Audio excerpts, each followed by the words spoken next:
Di dalam Yesusnya ini ada roh Yahweh. Jadi gini pengertian kita sekarang. Ketika Maria melahirkan bayi, daging ini diberi nama, ya, bayi ini diberi nama Yesus. Itu nama untuk tubuh dagingnya. Rohnya roh punya nama dewek, Yahweh. Nah, jadi rohnya Yahweh berdiam dalam tubuh Yesus. Bisa mengerti ya? Nah, Anda dilahirkan dari orang dunia yang berdosa, ya, papi mamimu yang banyak dosa dan cacat dan celah, tidak lain cacing dan tanah liat juga. Tapi ketika kau dilahirkan, kau ketemu Tuhan Yesus, buka hati, undang Tuhan Yesus masuk di sini. Betul ya? Lalu sesudah sekian lama bertumbuh, Anda diberitahu, sekarang yang hidup itu harus hanya Yesus. Kamu tidak boleh ada. Kamu harus menyangkal diri, digantung di kayu salib. Lalu Anda mengikuti pengajaran itu dan mulai berdoa, Tuhan bersihkan aku dari si aku sendiri, dagingku ini, pikiran dan keinginanku, gantung saja di kayu salib. Sekarang yang hidup adalah Kristus yang di dalam diriku.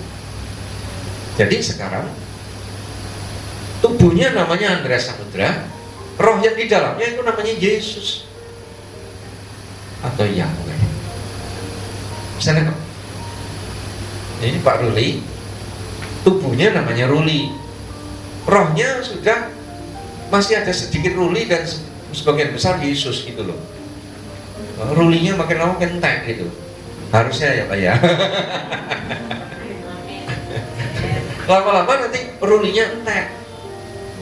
Tinggal Yesus atau Yahweh. Bisa mengerti? Kita ini sedang dalam proses diubah menjadi serupa dengan gambar anaknya. Betul tidak? Nah, anaknya harus makin lama makin besar dan kita makin berkurang-kurang. Oke?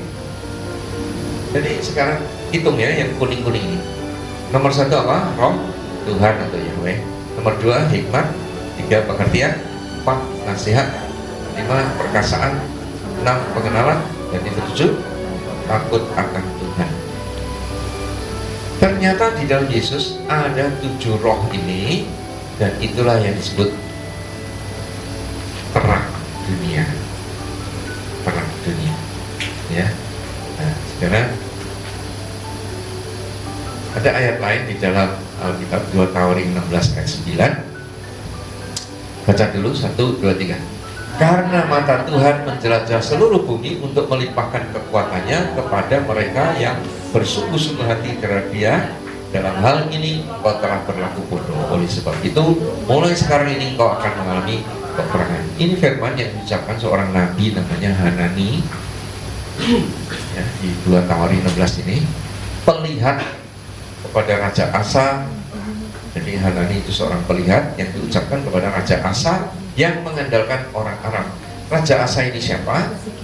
Ini raja yang waktu dia memerintah di Yehuda.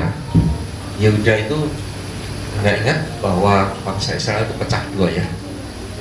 10 suku ikut Yerobeam, 2 suku ikut Rehabeam, anaknya Salomo. Jadi yang 2 suku ini disebut bangsa Yehuda atau Yahudi, ya, karena isinya Yehuda plus Benyamin, disebut Yahudi. Orang Yahudi dan yang besar itu sebutnya orang Israel. Jadi ada 2 kerajaan. Raja yang kecil ini, salah satu ada Raja Asa, tahu-tahu diserbu oleh orang Israel. Orang Israel minta bantuan Raja Aram.